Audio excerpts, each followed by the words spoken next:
Masa sih dibuka? Assalamualaikum warahmatullahi wabarakatuh. Waalaikumsalam warahmatullahi wabarakatuh. Perkenalkan, nama saya Muhammad Aji Aminullah dari kelas F. Monggo Mas Auresta.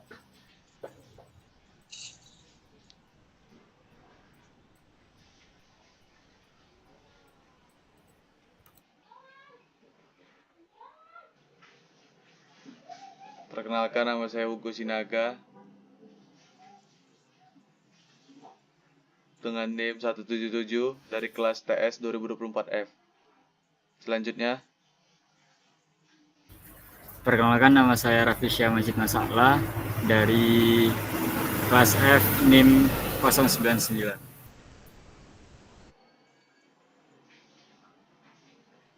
Perkenalkan, nama saya Uresa Bandia Putra dari kelas 2024 F dengan NIM 141.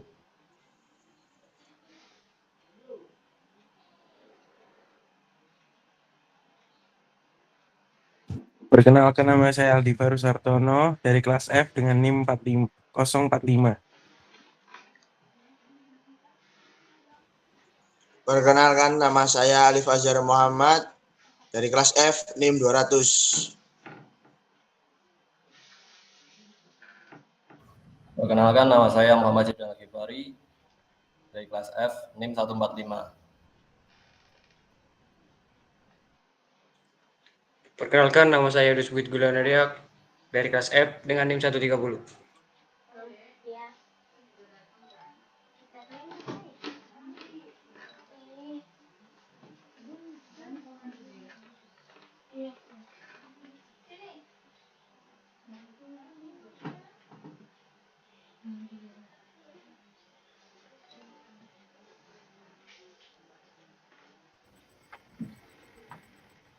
Ya, di sini kita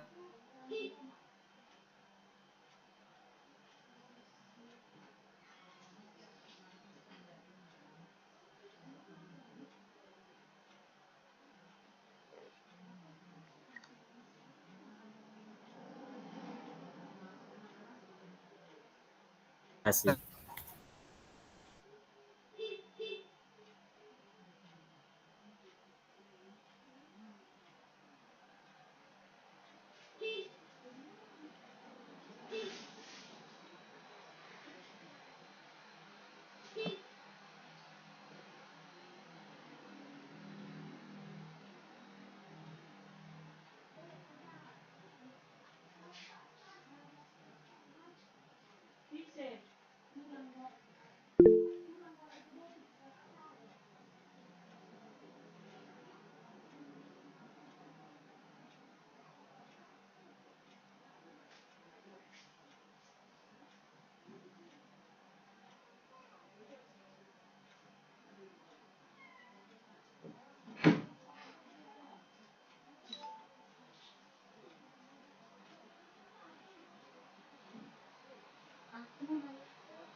Apakah udah ada teman-teman? Sudah. sudah ada. Baik, di sini saya akan membawakan topik tentang perilaku masyarakat yang berdasarkan Pancasila.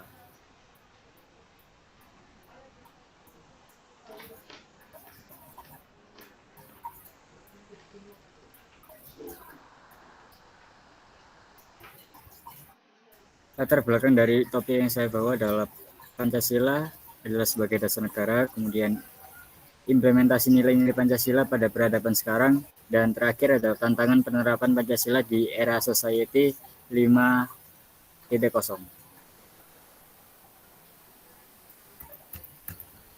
Pancasila sebagai dasar negara. Jadi Pancasila adalah merupakan sumber dari segala sumber hukum yang ada di negara Indonesia. Kemudian implementasi Pancasila pada peradaban sekarang, yang pertama adalah Pancasila bisa berperan sebagai filter dalam perkembangan ilmu dan teknologi di Indonesia. Kemudian yang kedua adalah berperan juga sebagai filter budaya luar yang masuk dalam budaya bangsa Indonesia. Yang ketiga, perwujudan untuk selalu menyuarakan persatuan. Ketiga poin itu telah tercantum dalam sila-sila Pancasila.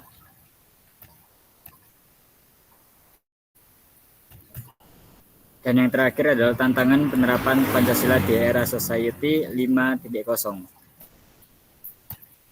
Di sini yang saya bawa adalah salah satu contoh pengaruh era globalisasi yang kondisinya serba berkembang, termasuk perkembangan teknologi informasi. Maka masyarakat Indonesia dapat terpapar oleh berbagai ideologi baru yang dapat bertentangan dengan nilai-nilai Pancasila, serta perubahan kehidupan manusia pada masa yang berkembang, menyebabkan kemungkinan budaya asing dapat lebih masuk. Hal tersebut bisa mengancam keberlangsungan budaya dan identitas nasional Indonesia yang terjaga oleh Pancasila bila saja kita tidak melakukan filter yang telah disebutkan di slide sebelumnya.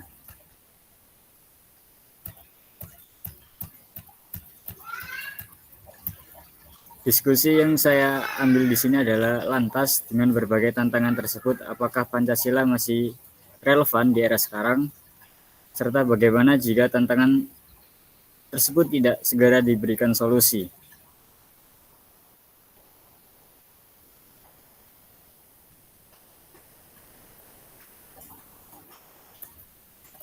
Di sini saya mengutip sedikit. Saya merasa masih cukup relevan karena Indonesia sendiri di masa ini masih berpegang teguh pada Pancasila dan masih menerapkan perilaku yang mencerminkan Pancasila. Misalnya musyawarah, toleransi umat beragama, dan lain-lain. Meskipun tak jarang juga masih terjadi banyak pelanggaran yang bertentangan dengan nilai-nilai Pancasila. Hal itu sangat disayangkan karena tidak mencerminkan nilai Pancasila. Jika tidak diberi solusi, maka kemungkinan besar dapat menghilangkan jiwa Pancasila dari identitas bangsa Indonesia itu sendiri. Solusi yang saya berikan adalah ada 3. Yang pertama, edukasi pemahaman Pancasila dimulai dari lingkup terkecil, yaitu diri sendiri dan keluarga. Jadi, setiap orang, setiap individu harus memiliki pemahaman yang cukup tentang Pancasila, tentang apa itu fungsinya, apa itu normanya, dan lain-lain sebagainya. Kemudian, selalu menerapkan nilai-nilai Pancasila pada kehidupan sehari-hari. Jadi yang disebutkan tadi, yaitu implementasi. Selain kita memahami, maka perlu diterapkan dalam kehidupan sehari-hari. Kemudian ada melestarikan budaya bangsa sendiri dengan berbagai cara positif. Hal ini diupayakan untuk bisa bersaing di era perkembangan zaman global yang serba budaya lain, budaya asing mudah masuk ke negara Indonesia sendiri. Kesimpulannya, solusi tersebut merupakan langkah sederhana untuk tetap mempertahankan bangsa terhadap tantangan apapun melalui penerapan Pancasila dengan syarat tetap konsisten agar menjadi kebiasaan. Mungkin ada yang dipertanyakan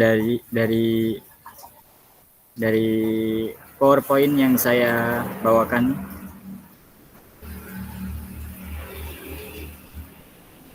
Sudah jelas, Pak.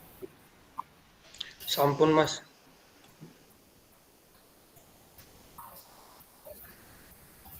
Gimana Mas Asi, udah jelas? Siap, sudah Mas.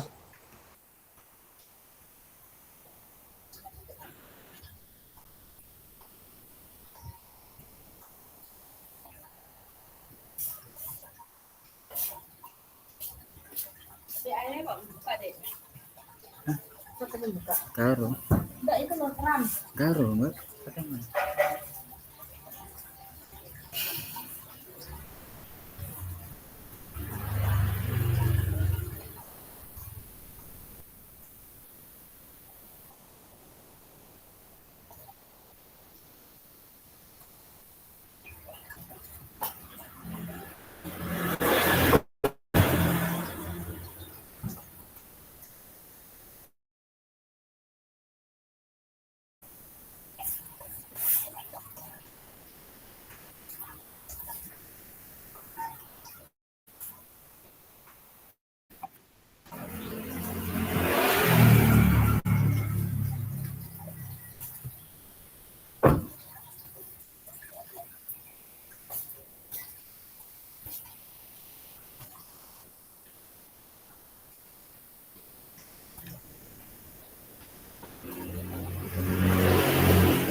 Izin bertanya Mas Raffi.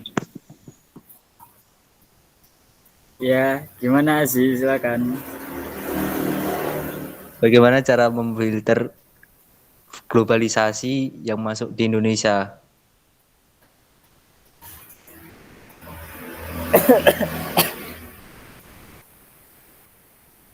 Bagaimana cara memfilter budaya? Terima kasih. Menurut saya sendiri caranya yaitu dengan kita yaitu tadi melestarikan budaya kita sendiri supaya budaya kita itu bisa bersaing dengan budaya-budaya lain, bisa meningkat. Kemudian untuk memfilter budaya sendiri itu bisa juga dengan kita melihat budaya itu apakah sesuai dengan norma dan aturan kita atau menyimpang. Misal kalau menyimpang berarti kita perlu memfilter budaya tersebut dengan ajakan untuk tidak melakukan budaya tersebut ataupun dan sebagainya. Mungkin contoh yang harus kita filter untuk budaya-budaya yang menyimpang adalah mungkin dengan cara berpakaian.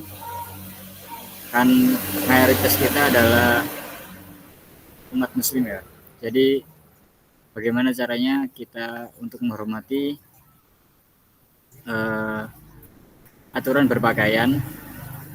Misal kita tahu di luar negeri, di negara lain, aturan-aturan tersebut longgar ya. Jadi kurang sesuai dengan norma dan aturan dari kita sendiri, jadi bisa untuk dihindarkan. Seperti pemakaian crop top atau apa namanya itu, rok mini dan lain-lain sebagainya. Mungkin seperti itu.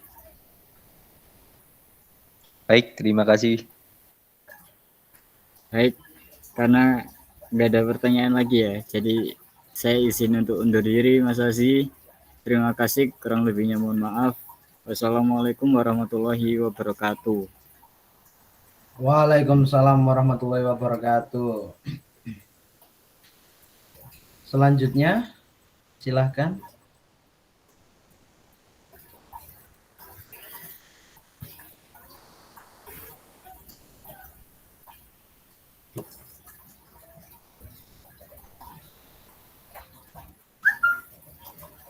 Hugo.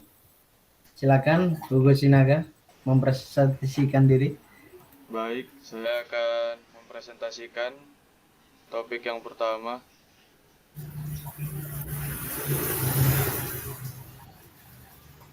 Topik pertama saya adalah eksistensi Pancasila di tengah masyarakat yang plural.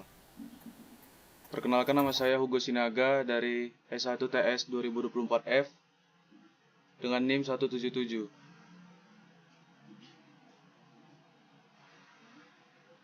Nge-lag. Oke. Latar belakang masalah yang diangkat yaitu adalah Indonesia adalah negara yang kaya akan keragaman, baik dari segi budaya, agama, suku, maupun bahasa. Keberagaman ini yang sering disebut sebagai masyarakat plural, membawa tantangan tersendiri dalam menjaga persatuan dan kesatuan bangsa. Dalam konteks ini, Pancasila sebagai dasar negara dan ideologi bangsa memiliki peran yang sangat penting untuk menjaga harmoni antar berbagai kelompok masyarakat. Namun dalam realitasnya, eksistensi Pancasila di tengah masyarakat yang plural terkadang teruji. Di berbagai daerah, kita masih bisa menemukan ketegangan sosial yang muncul akibat perbedaan identitas, seperti agama, suku, atau budaya. Beberapa pihak bahkan meragukan relevansi dan efektivitas Pancasila dalam mengelola keberagaman. Oleh karena itu, penting untuk terus mengkaji dan mendiskusikan bagaimana Pancasila dapat tetap relevan dan diterima oleh seluruh lapisan masyarakat di tengah tantangan pluralitas. Beberapa pertanyaan pemantik diskusi. Yang pertama, apa peran Pancasila dalam menjaga persatuan di tengah masyarakat Indonesia yang plural? Kedua, mengapa Pancasila terkadang dianggap kurang efektif dalam menghadapi tantangan keberagaman di Indonesia? Yang ketiga, bagaimana cara agar Pancasila tetap relevan dan dihargai oleh generasi muda yang hidup dalam masyarakat yang semakin plural? Yang keempat, apakah tantangan pluralitas di Indonesia lebih disebabkan oleh faktor sosial, politik, atau perbedaan nilai dan budaya? Beberapa akibat yang muncul apabila masalah tidak dapat mendapatkan solusi. Yang pertama, fragmentasi sosial. Masyarakat bisa semakin terpecah berdasarkan kelompok-kelompok tertentu seperti agama, suku, atau etnis. Ketegangan antar kelompok ini berpotensi menyebabkan konflik horizontal yang merusak tatanan sosial. Lalu, masalah yang akan muncul yaitu radikalisasi dan intoleransi. Tanpa adanya pemahaman yang mendalam tentang Pancasila, kelompok-kelompok tertentu mungkin akan mengembangkan ideologi yang radikal, yang mengancam kerukunan antar umat beragama dan antar golongan. Lalu akibat yang muncul, yang ketiga adalah penurunan persatuan nasional. Ketidakharmonisan antar kelompok dapat menurunkan rasa kebangsaan dan semangat nasionalisme, yang pada gilirannya memengaruhi pembangunan negara. Lalu masalah yang keempat adalah erosi nilai-nilai Pancasila. Pancasila bisa kehilangan makna dan nilai di mata generasi muda jika tidak diajarkan dan diterapkan dengan baik dalam kehidupan sehari-hari. Lalu beberapa tawaran solusi yang saya akan berikan yaitu adalah penguatan pendidikan Pancasila. Dengan adanya penguatan pendidikan Pancasila dapat memperkenalkan kembali Pancasila kepada generasi muda melalui pendidikan yang lebih menarik dan relevan dengan kondisi masyarakat plural saat ini. Pendidikan yang inklusif yang mengajarkan pentingnya menghargai perbedaan dapat menjadi salah satu cara untuk menjaga keberagaman. Lalu tawaran solusi yang kedua yaitu dialog antar budaya dan antar keagama. Mahasiswa bisa memfasilitasi ruang-ruang dialog yang mendorong pemahaman dan toleransi antar kelompok masyarakat yang berbeda. Dialog ini dapat mencakup berbagai aspek mulai dari agama, budaya, hingga isu sosial politik. Lalu tawaran solusi yang ketiga yaitu penyuluhan dan kampanye penguatan nasionalisme. Melakukan kampanye tentang pentingnya Pancasila sebagai pemersatu bangsa dengan menekankan bahwa Pancasila adalah nilai dasar yang mengedepankan kebinekaan dan persatuan dalam perbedaan. Lalu tawaran solusi yang keempat adalah advokasi untuk kebijakan inklusif. Mahasiswa juga dapat terlibat dalam advokasi kebijakan yang inklusif dan mendukung keberagaman, termasuk mendesak pemerintah untuk lebih serius dalam menjamin kebebasan beragama dan menghargai perbedaan suku etnis dan budaya. Lalu kesimpulannya adalah eksistensi Pancasila di tengah masyarakat yang plural merupakan tantangan besar yang memerlukan perhatian serius dari seluruh elemen bangsa. Pancasila sebagai dasar negara dan ideologi bangsa memiliki potensi besar untuk menjaga persatuan dan kesatuan. Namun, relevansi dan implementasinya harus terus diperkuat agar dapat menghadapi dinamika masyarakat yang semakin kompleks. Melalui pendidikan, dialog, dan advokasi yang tepat, Pancasila dapat terus menjadi landasan kokoh untuk menjaga keberagaman di Indonesia, sekaligus memperkuat rasa persatuan dan nasionalisme di kalangan generasi muda. Masyarakat yang plural harus dapat menghayati Pancasila sebagai alat pemersatu yang mengedepankan toleransi, keadilan, dan kemanusiaan. Sekian dan terima kasih.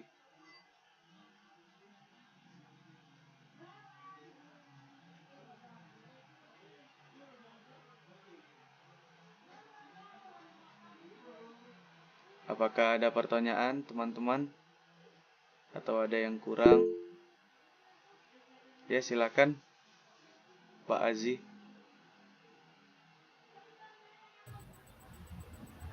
Ya, perkenalkan nama saya Muhammad Azi Aminullah. Saya akan memberi pertanyaan, apa yang mendasari bangsa Indonesia menggunakan Pancasila sebagai dasar negara? Baik, terima kasih. Mohon diulangi Pak Aziz pelan-pelan. Jaringan mungkin agak bagaimana.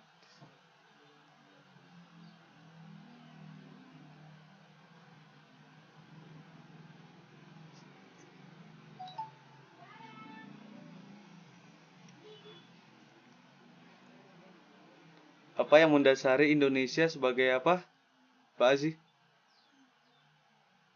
Pertanyaannya boleh diulang Pak Aziz?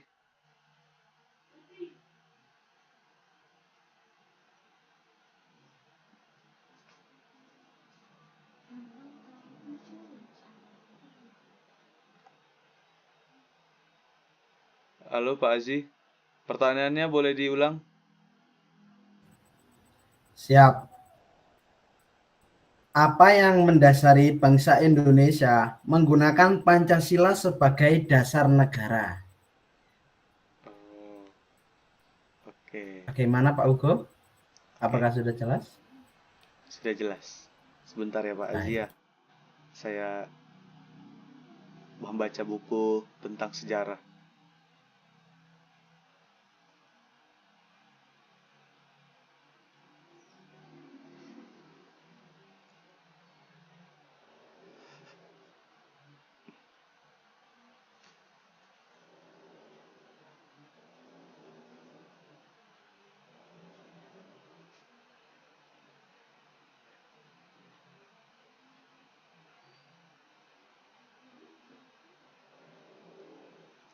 Baik Pak, saya akan menjawab pertanyaan Bapak. Apa yang mendasari bangsa Indonesia menggunakan Pancasila sebagai dasar negara? Yang pertama, Indonesia memilih Pancasila sebagai dasar negara karena alasan historis, filosofis, dan kontekstual yang mencerminkan keberagaman dan keutuhan bangsa Indonesia.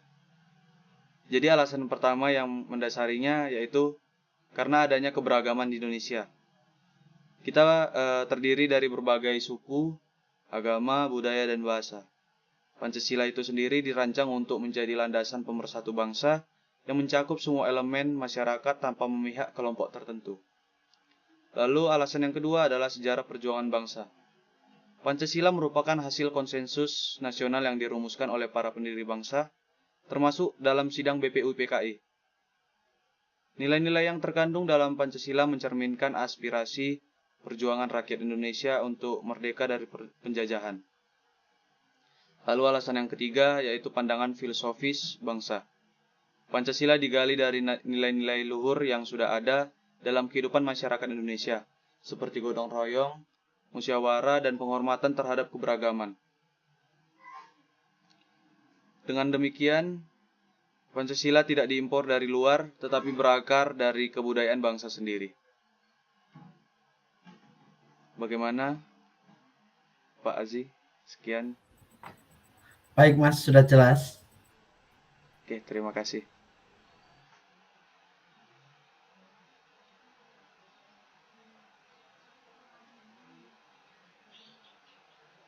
Mohon maaf bila ada kata yang kurang. Sekian dari saya. Terima kasih. Bisa dilanjutkan dengan topik selanjutnya.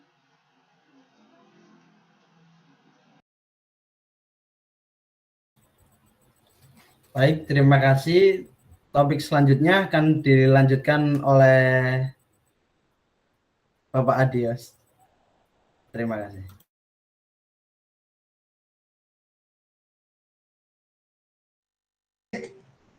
Oke, baik.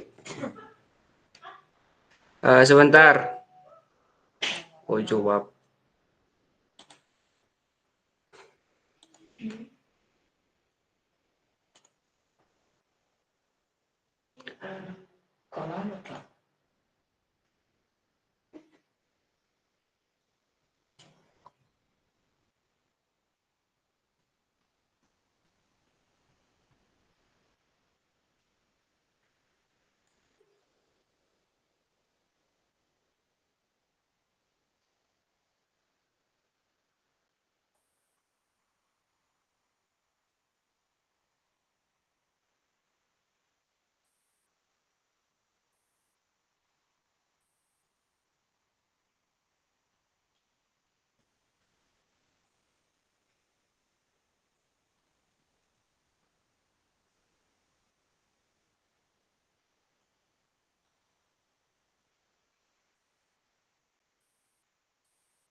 Apakah sudah terlihat?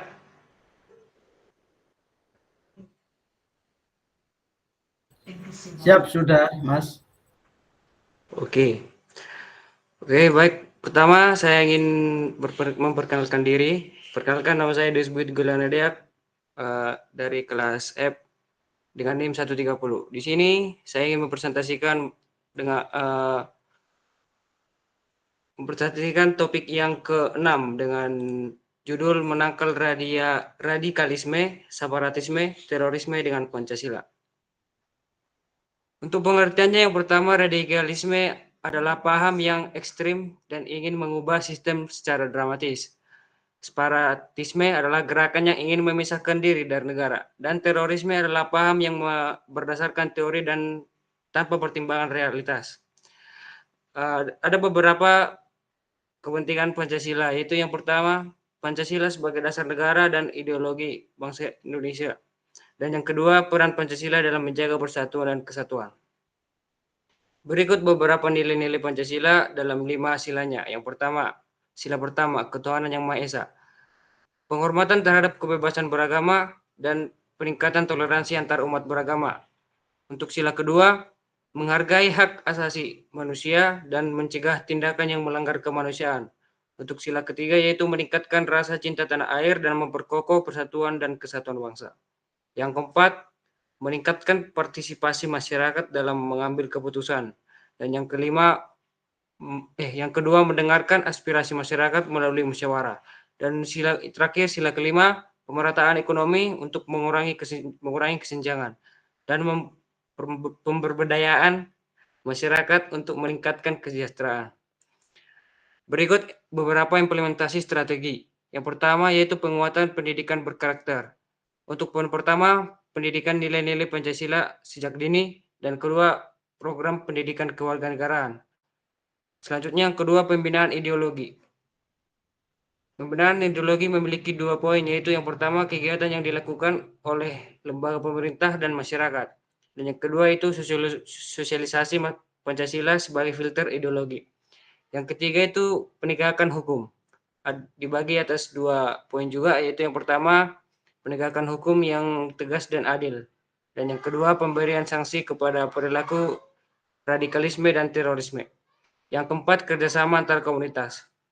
Ada 2 poin juga, yaitu meningkatkan dialog antar komunitas dan tokoh agama, serta program kerjasama sosial dan budaya. Untuk yang kelima yaitu pemberdayaan ekonomi. Dibagi atas 2 poin juga. Yang pertama, program pemberdayaan ekonomi masyarakat dan mengurangi ketimpangan ekonomi sebagai akar masalah. Dan yang terakhir, yang keenam, yaitu pemanfaatan media. Dibagi atas 2 poin juga. Yang pertama, kampanye media tentang pentingnya persatuan dan perdamaian, serta penggunaan media sosial untuk menyebarkan pesan-pesan positif. Untuk kesimpulannya, yaitu Pancasila sebagai solusi menangkal radikalisme, separatisme, dan terorisme. Yang pertama itu pentingnya peran setiap individu dalam menerapkan nilai-nilai Pancasila. Dan yang kedua, kebergantungan pada kerjasama seluruh komponen bangsa. Oke, sekian presentasi dari saya. Apakah ada pertanyaan?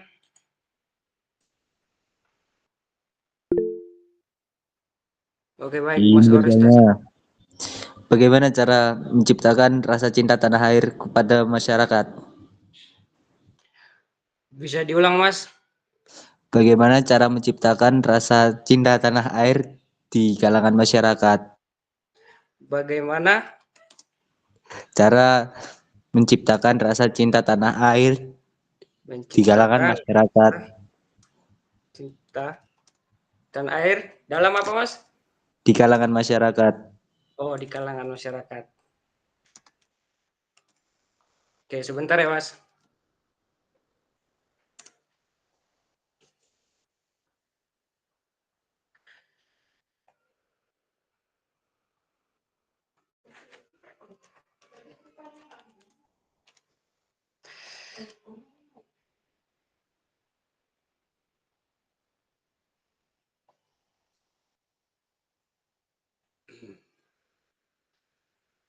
Oke, baik. Di sini saya akan menjawab pertanyaan dari Mas Oresta. bagaimana cara menciptakan rasa cinta tanah air di kalangan masyarakat. Itu dibagi menjadi 3, yaitu nilai prinsip, peran strategis, dan dampak. Untuk nilai dan prinsip itu ada beberapa, yaitu yang pertama mengajarkan nilai keadilan, kesetaraan, dan kebebasan. Yang kedua menekankan keharmonisan dan kesatuan, dan yang ketiga mempromosikan toleransi. Yang kedua, peran strategis. Peran strategis antaranya adalah yang pertama mengikat berbagai suku, agama, dan budaya. Yang kedua membangun rasa bangga dan kesadaran nasional. Dan yang ketiga itu menjadi pedoman mengatasi konflik. Untuk dampaknya yang pertama itu kesatuan, keharmonisan nasional. Kedua, rasa nasionalisme dan patriotisme. Dan yang ketiga, contoh negara harmonis dan berkebinekaan. Apakah sudah jelas, Mas Oresta? Sudah jelas, siap. Terima kasih. Oke, baik, terima kasih. Sekian presentasi dari saya. Apabila ada kesalahan kata, mohon dimaafkan. Terima kasih.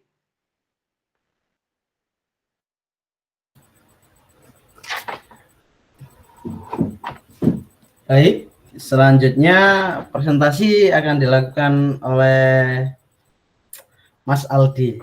Silakan Mas Aldi. Assalamualaikum warahmatullahi wabarakatuh. Waalaikumsalam warahmatullahi wabarakatuh.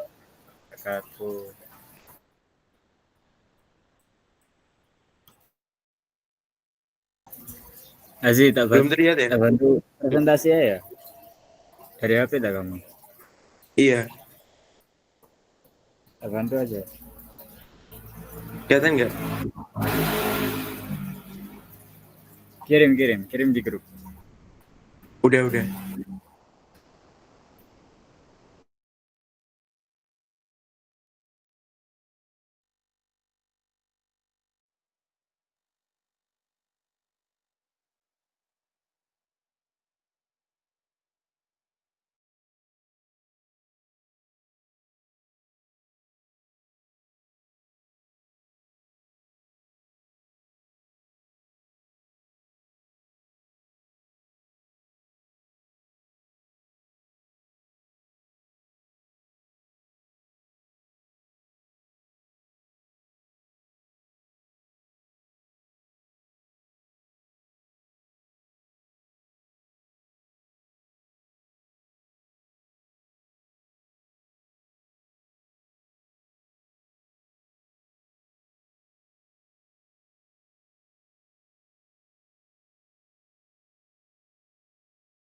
Oke, pada kali ini saya menjelaskan tentang topik 5, yaitu dengan judul Pembangunan Nasional yang Bernafaskan Pancasila.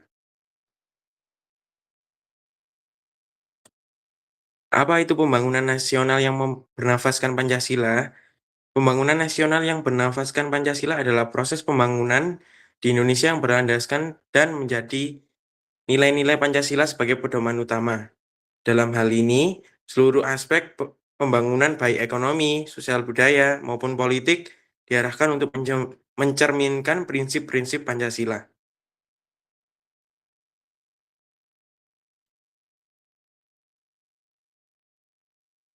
Selanjutnya yaitu yang mencerminkan nilai-nilai Pancasila dalam pembangunan nasional. Yang pertama yaitu ketuhanan yang Maha Esa, seperti contohnya menghormati pembangunan ibadah, rumah ibadah itu adalah sebagai nilai-nilai spiritual dan kepercayaan masyarakat terhadap agama dan keyakinan masing-masing. Lalu yang kedua yaitu kemanusiaan yang adil dan beradab, itu contohnya seperti pembangunan dilakukan dengan menghormati hak asasi manusia, keadilan, dan nilai-nilai kemanusiaan.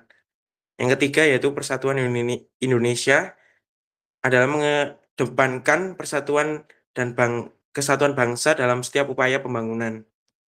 Yang keempat adalah kerakyatan yang dipimpin oleh hikmat, kebijaksanaan dalam permusyawaratan perwakilan, yaitu setiap keputusan pembangunan dibuat secara demokratis melalui musyawarah dan partisipasi masyarakat. Yang kelima yaitu keadilan sosial bagi seluruh rakyat Indonesia, yaitu menciptakan pemerataan pembangunan agar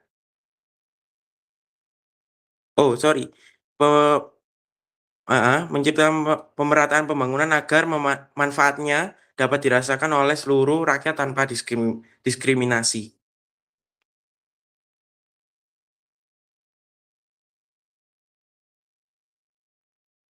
Lalu yang berikutnya adalah contoh-contoh dari cermin nilai Pancasila. Yang pertama adalah mengintegrasikan etika dan moral dalam kebijakan publik. Yang kedua yaitu memperjuangkan kesetaraan gender dan perlindungan hak minoritas. Yang ketiga adalah membangun infrastruktur yang menghubungkan daerah terpencil untuk memperkuat koneksivitas nasional. Lalu yang keempat adalah melibatkan masyarakat lokal dalam perencanaan pembangunan daerah. Yang terakhir yaitu program pengentasan kemiskinan, subsidi pendidikan, dan perbaikan layanan kesehatan.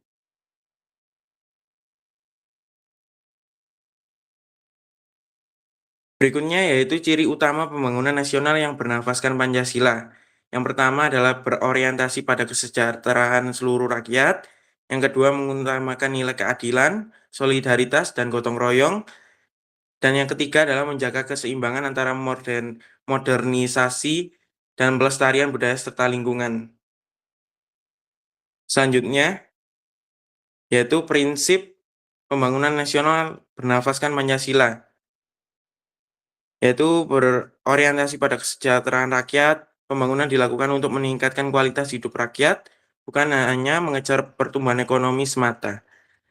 Yang kedua, berbasis kearifan lokal, pelaksanaan pembangunan dengan memperhatikan kearifan lokal yang ada di masyarakat, seperti menjaga budaya dan tradisi sebagai aset bangsa. Yang ketiga, yaitu berkeadilan dan berkelanjutan pembangunan, memperlihatkan pemerataan antar wilayah dan antar golongan, serta mempertimbangkan dampak jangka panjang, termasuk seperti kelestarian lingkungan hidup. Lalu yang terakhir adalah berlandaskan etika dan moral. Kebijakan pembangunan harus menjunjung nilai-nilai etika, seperti mencegah korupsi dan nepotisme, serta memprioritaskan kepentingan umum. Selanjutnya yaitu implementasi Pancasila dalam pembangunan nasional. Yang pertama, pendidikan, seperti meningkatkan akses pendidikan dengan mengedepankan nilai-nilai kebangsaan. Yang kedua, ekonomi, yaitu mendorong pertumbuhan ekonomi yang inklusif dan seperti pemberdayaan UMKM dan pengentasan kemiskinan. Yang ketiga, yaitu sosial, mengurangi ketimpangan sosial dengan memastikan akses terhadap layanan dasar yang adil dan merata. Dan politik mengutamakan demokrasi yang sehat dengan menghormati hak rakyat untuk berpartisipasi dalam pembangunan. Selanjutnya, kesimpulan, pembangunan nasional yang bernafaskan Pancasila adalah upaya untuk menciptakan kemajuan dan kesejahteraan rakyat dengan tetap menjunjung tinggi nilai-nilai kemanusiaan, keadilan, dan persatuan, Dengan menerapkan prinsip-prinsip Pancasila, Indonesia dapat membangun bangsa yang tidak hanya maju secara ekonomi, tetapi juga harmonis dan berkeadilan sosial. Sekian, terima kasih. Apakah ada yang ditanyakan?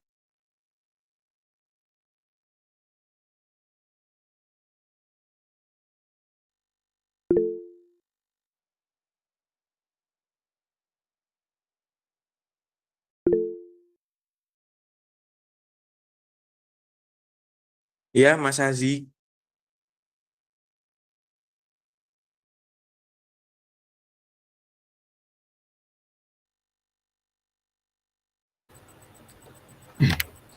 Ya, izin saya akan bertanya, apa akibat bila tidak ada Pancasila sebagai dasar negara?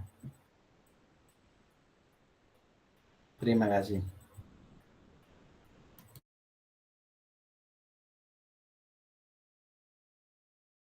Pertanyaannya saya ulang ya, Mas Hazi. Apa akibat bila tidak ada Pancasila sebagai dasar negara? Yang pastinya, yang pertama menurut saya, yaitu negara ini tidak akan bagus tatanan negaranya karena tidak ada pedoman yang jelas.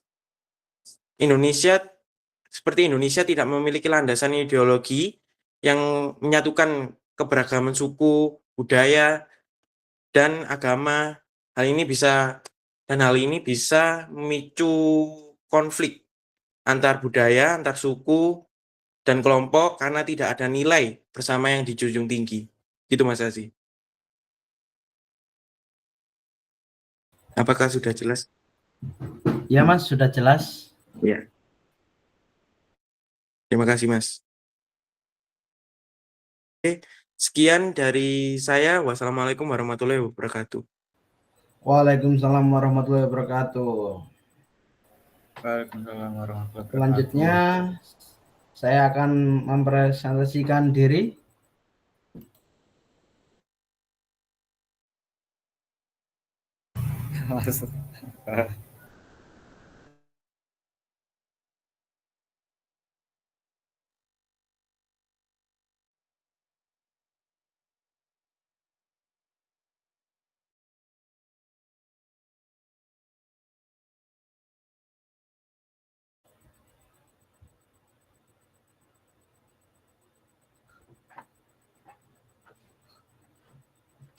Halo, Assalamualaikum warahmatullahi wabarakatuh.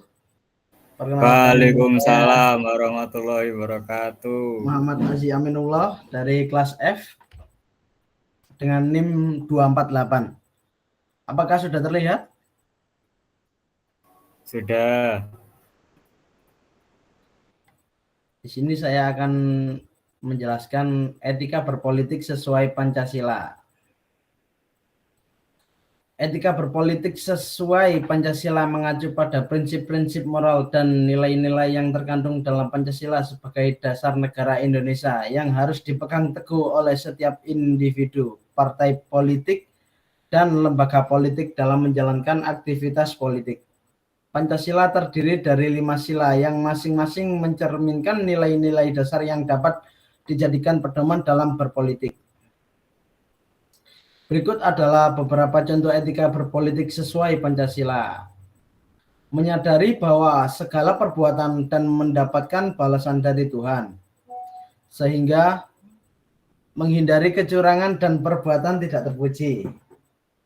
Berkampanye dengan mengedepankan nilai-nilai kemanusiaan, seperti tidak merugikan pihak lain dan menjaga hubungan yang harmonis.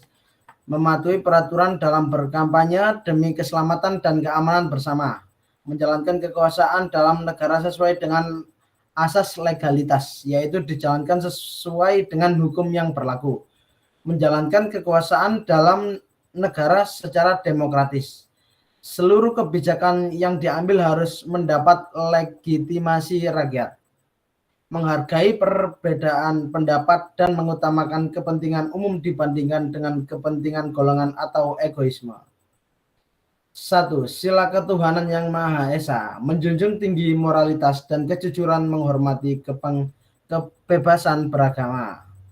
2. Sila kemanusiaan yang adil dan beradab, menghargai hak asasi manusia, mengutamakan keadilan sosial, menghindari diskriminasi. 3. Sila Persatuan Indonesia. Membangun persatuan dan kesatuan bangsa, menghormati keragaman budaya dan sosial. 4. Sila kerakyatan yang dipimpin oleh hikmat kebijaksanaan dalam permusyawaratan dan perwakilan. Melibatkan rakyat dalam proses pengambilan keputusan melalui mekanisme yang demokratis. Menghindari kebijakan yang bersifat otoriter atau hanya menguntungkan segelintir pihak. Sila keadilan sosial bagi seluruh rakyat Indonesia. Mengupayakan kebijakan ekonomi yang mendukung kesejahteraan masyarakat. Menjamin akses yang sama terhadap layanan publik dan kesempatan ekonomi, melakukan pendistribusian kekayaan secara adil dan tidak hanya menonjolkan segelintir orang. Kesimpulan, etika berpolitik yang sesuai dengan Pancasila harus mengedepankan nilai-nilai moral, spiritual, keadilan, dan persatuan. Pemimpin dan masyarakat harus bertanggung jawab dalam menjalankan politik yang adil, beradab, dan berpihak pada kepentingan bangsa dan negara. Setiap keputusan politik harus dilandasi oleh prinsip-prinsip Pancasila yang menghargai hak asasi manusia, menciptakan keadilan sosial, dan memperkokoh persatuan bangsa Indonesia. Pesan akhir, mengajak seluruh elemen masyarakat untuk bersatu dalam semangat Pancasila, menegaskan pentingnya menjaga persatuan dan kesatuan berdasarkan nilai-nilai Pancasila. Terima kasih. Apakah ada pertanyaan? Izin Mas Azi. Baik. Baik, terima kasih. Tapi pada kenyataannya banyak orang yang berpolitik tanpa beretika sesuai dengan Pancasila di kehidupan sekarang. Itu bagaimana pendapat Mas Azi?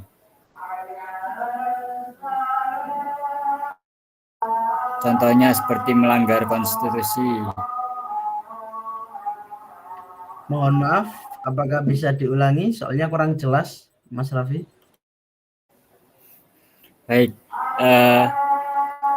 pada kenyataan sekarang banyak orang yang melanggar etika berpolitik sesuai Pancasila. Itu bagaimana pendapat Mas Azi? Seperti melanggar konstitusi, itu kan termasuk pelanggaran etika Pancasila. Terima kasih.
Baik, saya akan menjawab. Untuk mengatasi pelanggaran konstitusi dalam kerangka etika Pancasila, penegakan hukum yang tegas. Pancasila sebagai dasar negara harus dijadikan panduan dalam penegakan hukum. Setiap pelanggar terhadap konstitusi seperti penyalahgunaan kekuasaan atau pelanggaran hak asasi manusia harus ditindak dengan tegas oleh lembaga hukum yang ada. Penegakan hukum ini perlu dilakukan secara adil dan tidak pandang bulu untuk memastikan keadilan bagi seluruh warga Indonesia. Bagaimana Mas Raffi?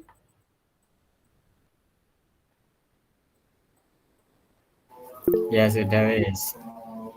Baik, Ya, sudah. terima kasih. Bila ada salah mohon dimaafkan. Cukup Itu sekian. ada yang tanya itu ada yang tanya banyak itu.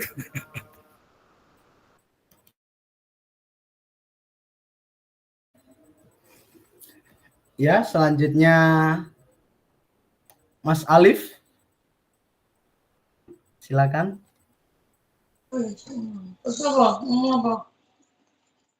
Mas apa iki?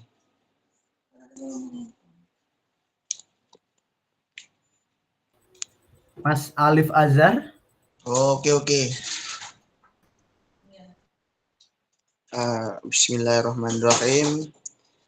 Assalamualaikum warahmatullahi wabarakatuh.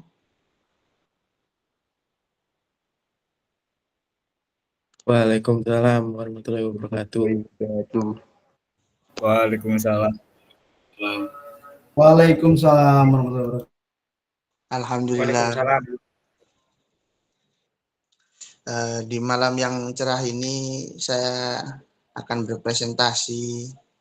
Mas ini bisa ini nggak keluarin nggak ini apanya PPT-nya tadi Mas Raffi minta tolong. Loh bentar, itu tanya atau presentasi sih? Kau nggak tanya, siapa tanya?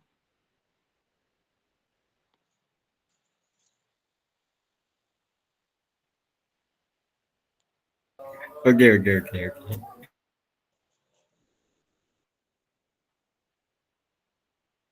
Ayo.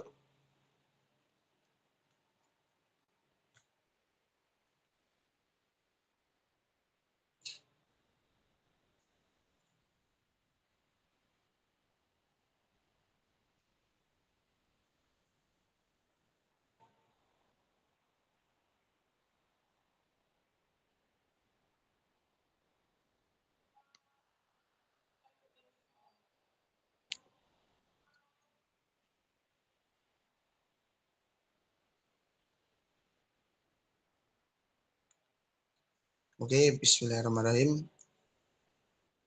Saya akan berpresentasi dengan judul yang sama dengan Mas Azi ya, etika berpolitik sebuah Pancasila. Makanya saya tadi langsung mepet karena judulnya sama. Ini biar saya jelaskan mungkin lebih detail ya, apa lebih singkat. Makanya saya langsung angkat tangan tadi. Oke, langsung saja. Nama saya Alif Azhar Muhammad dengan NIM 200 dari kelas F. Latar belakang. Pancasila sebagai panduan berbangsa dan bernegara. Pancasila merupakan dasar negara Indonesia yang menjadi panduan utama dalam kehidupan berpolitik, bermasyarakat, dan bernegara. Nilai-nilai yang terkandung di dalamnya mencerminkan semangat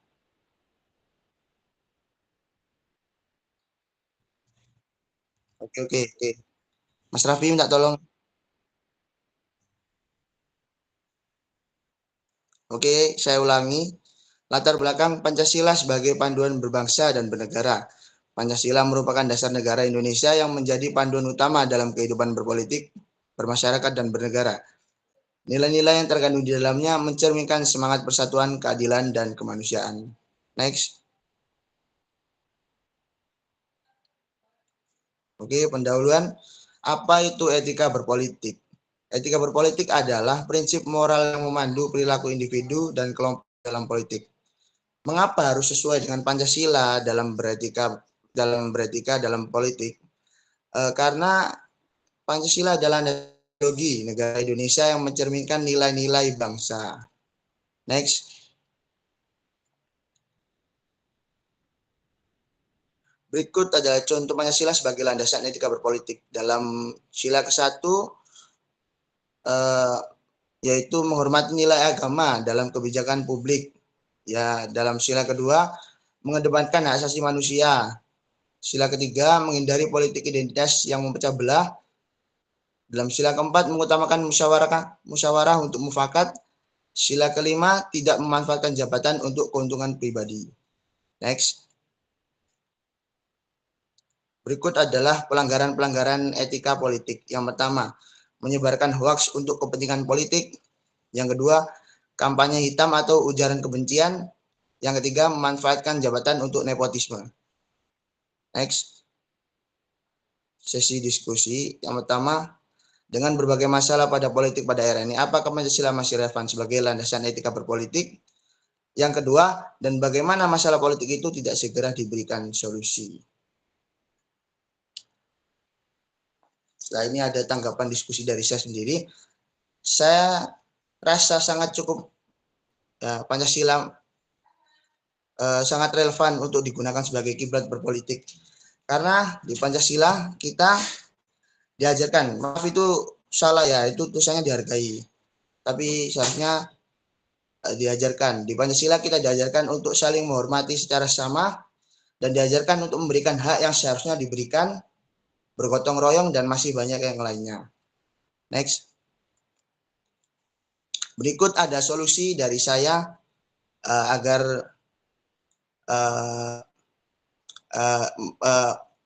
orang-orang pada era ini memiliki etika dalam berpolitik ya. Yang pertama, pendidikan politik berbasis nilai Pancasila. Yang kedua, penguatan regulasi dan penegakan hukum. Yang ketiga, mendorong partisipasi politik yang sehat. Next.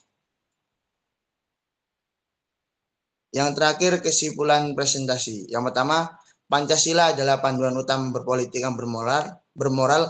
Yang kedua, setiap warga negara harus memiliki tanggung jawab untuk mengawali politik sesuai nilai-nilai Pancasila.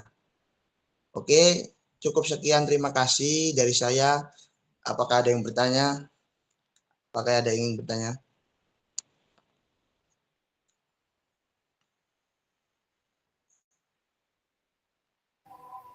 Saya, Mas. Oke, monggo silakan bertanya. Siapa? Mas Aldi. Ya, terima kasih Mas. Saya izin bertanya Ya, kepada Mas Alif, monggo. bagaimana cara untuk menghindari politik yang memecah belah, Mas? Tadi saya kurang mendengarkan. Gimana, Mas? Boleh Terima kasih. diulangi Bagaimana cara menghindari politik yang memecah belah? Oke. Ya, makasih, Mas.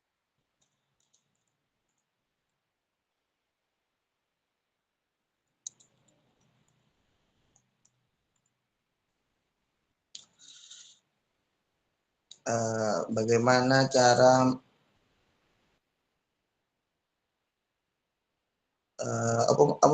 apa tadi saya kurang dengar tadi. Bagaimana cara menghindari politik yang memecah belah? Itu, Mas. Bagaimana cara? Jadi begini ya. Iya, Mas. Dalam Pancasila itu sudah ada dalilnya di Pancasila yang ketiga, yaitu Persatuan Indonesia, bahwa sesungguhnya bangsa Indonesia atau umat Indonesia itu harus memiliki persatuan ya yang kuat agar tidak memecah belah. Bagaimana caranya?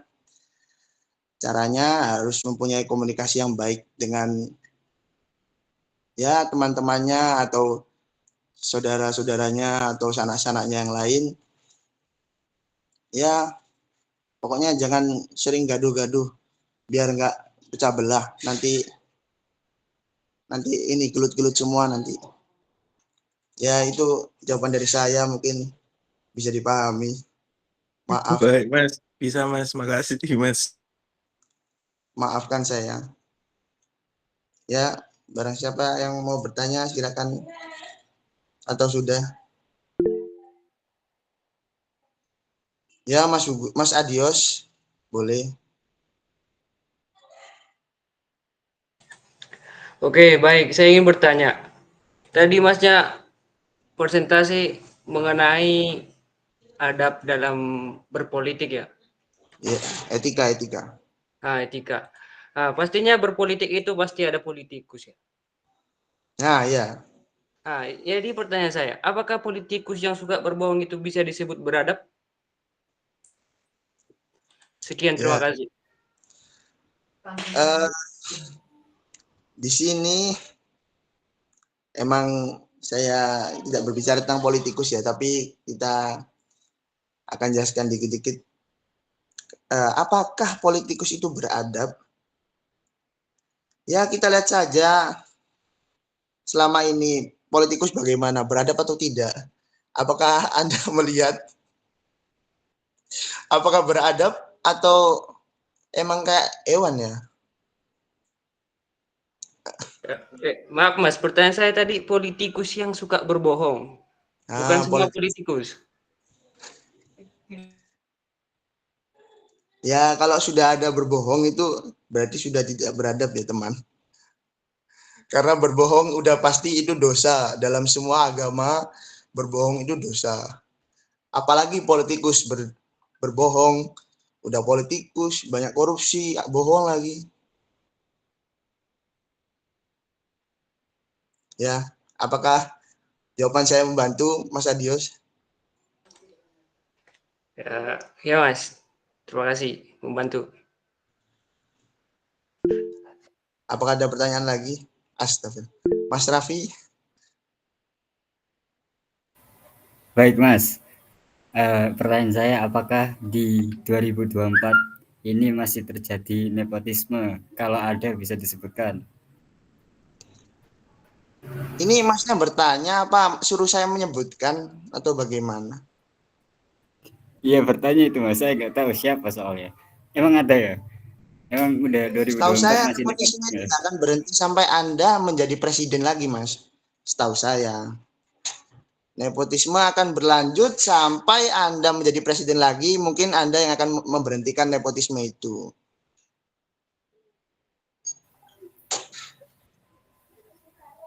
Oh masih, berarti ada ya Mas ya? Ada. Pasti, Mas. Pasti. Itu bukan terjadi pada ini ya, bukan terjadi pada dunia ini apa, jabatan-jabatan itu, tapi nepotisme dalam jual beli, nepotisme dalam apa banyak itu. Baik, terima kasih. Sudah ya kawan. Astagfirullah. Oke, Mas Aziz, boleh silakan. Baik, saya akan memberi pertanyaan. Apakah globalisasi mempengaruhi nilai-nilai Pancasila? Baik, terima kasih. Sebentar Mas ya.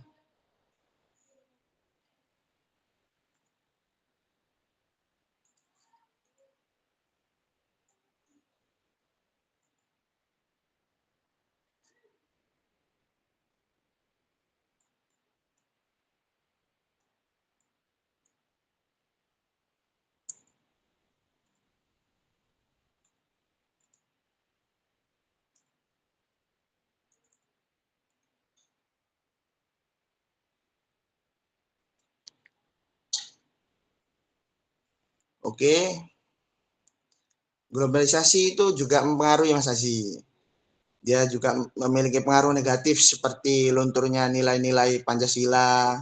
Itu juga itu apa? Mempengaruhi itu globalisasi. Luntur-lunturnya sekarang nilai-nilai Pancasila yang dilakukan oleh pejabat-pejabat itu juga termasuk ini ya, pengaruh negatifnya dari globalisasi. Makanya mereka itu agak itu. Bagaimana Mas Aziz bisa membantu? Baik, sudah. Terima kasih. Oke. Sekian dari saya. Saya Ali Fajar mundur diri. Wassalamualaikum warahmatullahi wabarakatuh. Waalaikumsalam. Waalaikumsalam warahmatullahi wabarakatuh. Lanjut. Selanjutnya, Mas Auresta. Bisa minta tolong PPT saya. Mas Raffi.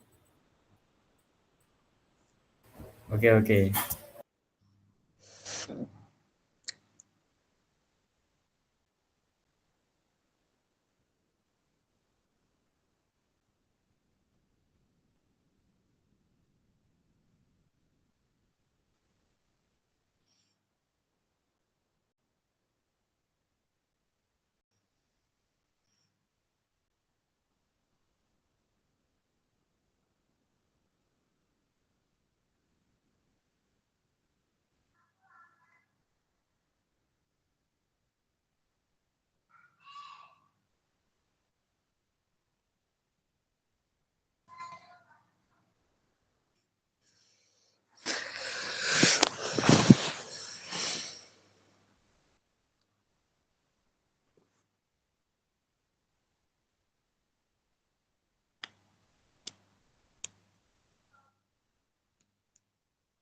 Baik, Assalamualaikum warahmatullahi wabarakatuh. Saya di sini akan mempresentasikan tentang topik kedua, yaitu Pancasila di antara ideologi-ideologi yang berkembang di masyarakat. Next.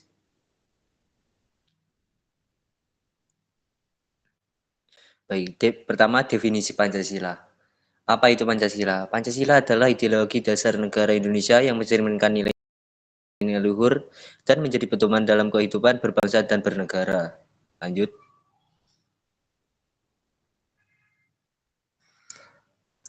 Karakteristik Pancasila. Pertama, ideologi terbuka. Pancasila bersifat dinamis dan mampu menyerap nilai-nilai baru yang berkembang di masyarakat. Kedua, konsensus masyarakat. Pancasila merupakan hasil kesepakatan yang mencerminkan keberagaman budaya dan nilai-nilai yang ada di Indonesia.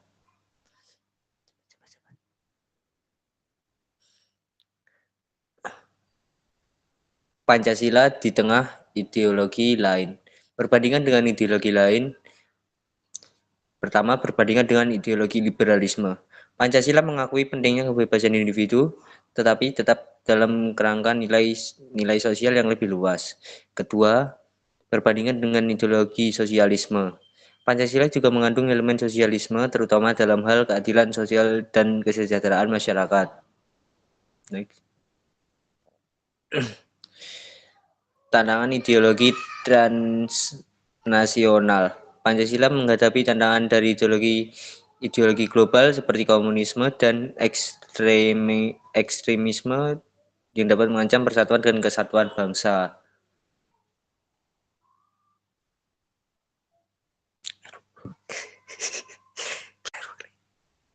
Next. Lanjut.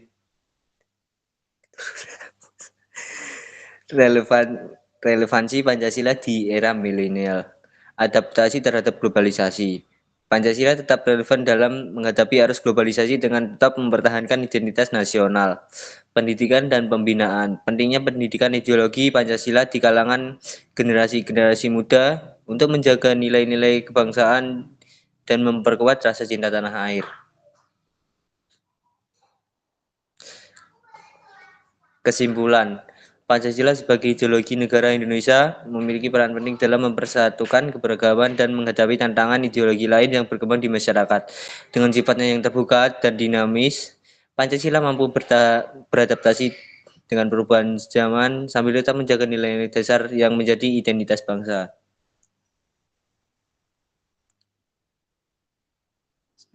Sekian presentasi dari saya, mungkin ada yang ditanyakan.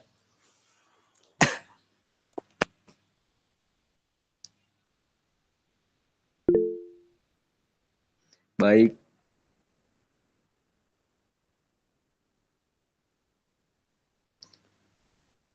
Baik, Mas Haji. Ya, saya akan memberi pertanyaan. Apa yang melatar belakangi munculnya ideologi Pancasila di Indonesia? Terima kasih.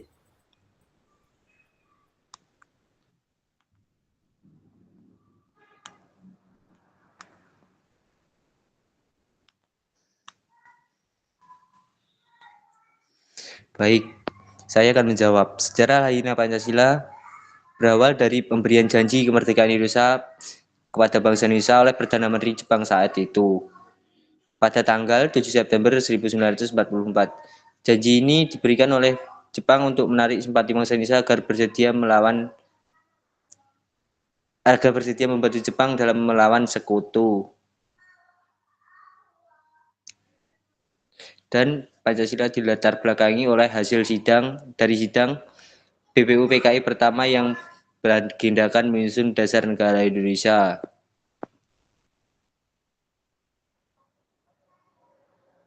Sudah.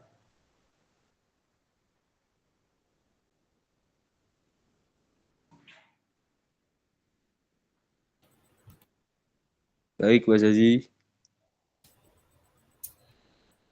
Bagaimana cara mempertahankan ideologi Pancasila dalam menghadapi perubahan masyarakat?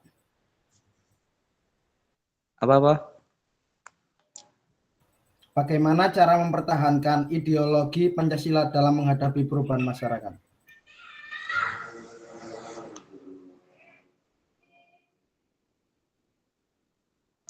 dalam masyarakat. Baik, ada 3 hal yang dapat dilakukan, yaitu melalui pendekatan budaya, internalisasi di semua level pendidikan, dan penegakan hukum terhadap hal-hal yang tidak sejalan dengan nilai-nilai Pancasila. Apakah sudah terjawab? Mengapa Pancasila menjadi sumber ideologi negara?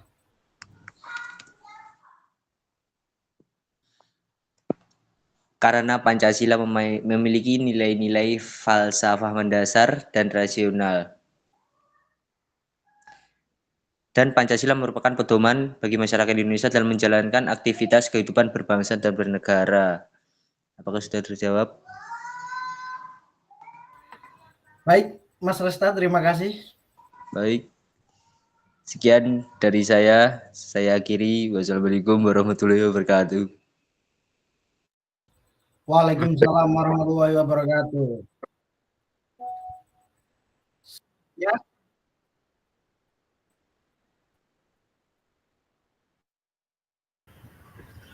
Baik, terima kasih. Izin mempresentasikan.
Apakah sudah terlihat? Sudah, Mas. Baik. Di sini saya akan mengangkat topik keempat, yaitu Pancasila sebagai acuan dalam perkembangan ilmu di Indonesia. Di sini saya akan mengangkat studi kasus, yaitu kurangnya literasi digital di kalangan pelajar Indonesia. Latar belakang, yaitu faktanya banyak pelajar di Indonesia memiliki akses internet, tetapi kemampuan memanfaatkan teknologi digital untuk belajar masih rendah. Relevansi dengan Pancasila, yaitu sila kedua, menjunjung nilai-nilai kemanusiaan dalam mengakses ilmu secara bijak. Sila kelima, mewujudkan keadilan sosial termasuk keadilan akses dan penggunaan teknologi pendidikan. Permasalahannya, literasi digital yang rendah dapat menghambat perkembangan ilmu pengetahuan di Indonesia dan meningkatkan kesenjangan pendidikan. Pertanyaan pemantik diskusi. Yang pertama, mengapa literasi digital menjadi masalah penting bagi pelajar Indonesia? Yang kedua, bagaimana prinsip-prinsip Pancasila dapat diterapkan untuk mengatasi permasalahan ini? Yang ketiga, paparan pemerintah, masyarakat, dan pelajar sendiri dalam meningkatkan literasi digital. Akibat jika masalah tidak selesai. Yang pertama, kesenjangan digital. Pelajar dari daerah terpencil semakin tertinggal dibandingkan mereka di perkotaan. Yang kedua, penyalahgunaan teknologi, pelajar lebih rentan terhadap hoax, cyberbullying, dan konten negatif. Yang ketiga, dampak pendidikan, pemanfaatan teknologi untuk belajar tidak maksimal, menghambat penguasaan ilmu. Solusi. Yang pertama, pendidikan literasi digital, yaitu kurikulum berbasis literasi digital di sekolah-sekolah, pelatihan guru untuk mengintegrasikan teknologi dalam pembelajaran. Yang kedua, penyediaan infrastruktur, yaitu internet murah dan merata terutama di daerah 3T, terdepan, terluar, dan tertinggal. Yang ketiga, kesadaran masyarakat, yaitu kampanye publik tentang pentingnya literasi digital sesuai nilai-nilai Pancasila. Yang keempat, kolaborasi multi pihak, yaitu pemerintah, swasta, dan lembaga pendidikan bersinergi untuk menciptakan ekosistem digital yang inklusif. Kesimpulan, yaitu literasi digital adalah kebutuhan mendasar dalam perkembangan ilmu pengetahuan di era modern. Prinsip Pancasila dapat menjadi pedoman dalam mengatasi permasalahan ini secara adil dan berkeadaban. Sekian dari saya, terima kasih. Apakah ada pertanyaan?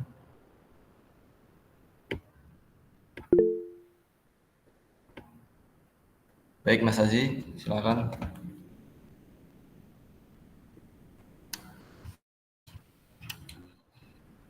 Baik, saya akan memberi pertanyaan. Apa yang akan terjadi jika generasi muda tidak memiliki kemampuan literasi digital?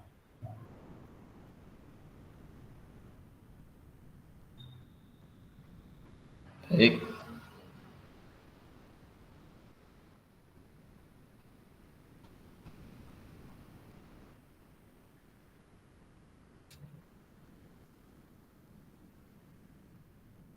Baik, izin menjawab. Jika pelajar tidak memiliki literasi digital, mereka dapat menghadapi berbagai tantangan yang berdampak pada pendidikan dan kehidupan sehari-hari dan masa depan mereka. Ada beberapa dampaknya, yaitu kesulitan mengakses informasi, rentan terhadap informasi, kurangnya keterampilan teknologi, dan minimnya kesadaran keamanan digital. Apakah bisa dipahami?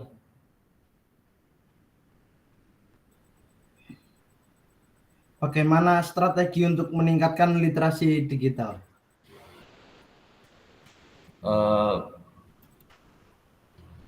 Baik.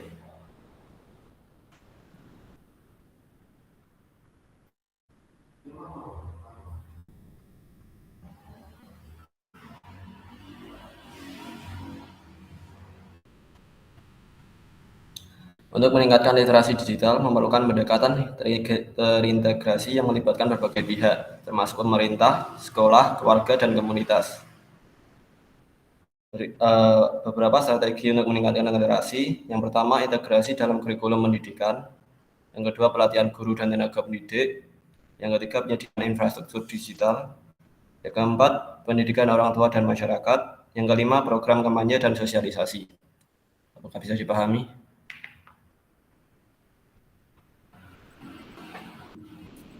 Apa tantangan dari literasi digital?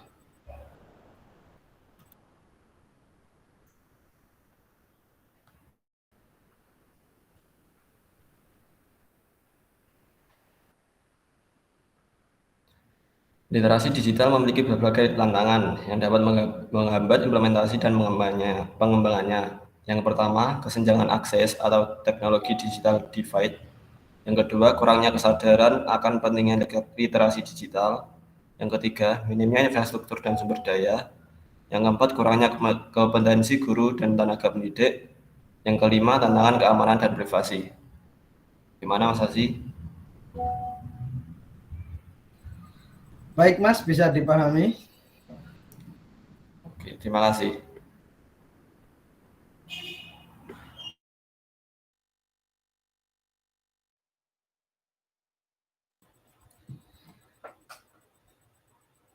Cukup sekian presentasi dari kelompok kami. Bila ada salah kata, mohon maaf. Wassalamualaikum warahmatullahi wabarakatuh. Waalaikumsalam warahmatullahi wabarakatuh.